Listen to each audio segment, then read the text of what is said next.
A legal challenge against Prince Harry's request to be permitted to pay privately for police protection was unsuccessful.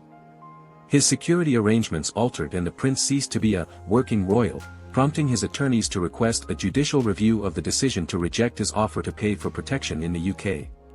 However, a judge decided not to permit such a hearing. The idea of allowing wealthy individuals to buy security from the police had been challenged by Home Office lawyers. This decision, which came after a one-day court hearing in London last week, denied permission for a judicial review. However, Prince Harry's attorneys contested the choice to deny his private money for police protection while visiting the UK at the High Court last week. Prince Harry lost access to his former level of security when he stopped acting as a working royal in 2020. Prince Harry, however, questioned how the Executive Committee for the Protection of Royalty and Public Figures, or Ravec, which oversees security for high-profile individuals, including senior royals, came to this conclusion. The court had previously been informed by Prince Harry's attorneys that Ravec has exceeded its authority, its power, because it doesn't have the power to make this decision in the first place. They claimed that because special police services could be paid for under the law, payment for policing is not inconsistent with the public interest.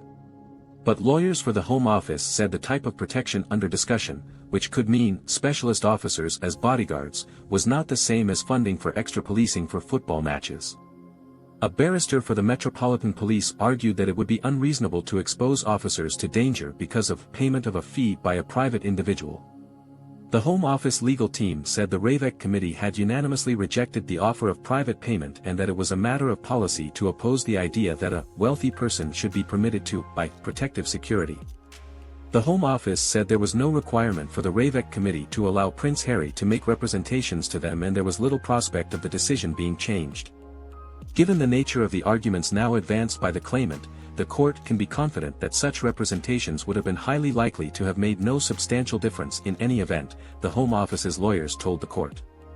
According to Mr. Justice Chamberlain, the arrangements for paying for police services are different from those for specialized protection personnel, who are required to put themselves in harm's way, such as at sporting or entertainment events. Ravec's justifications for why its specialized services should not be made available for payment were not deemed irrational by the judge.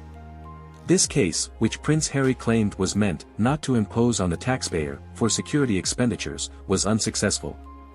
However, there are still more allegations to be heard regarding his safety.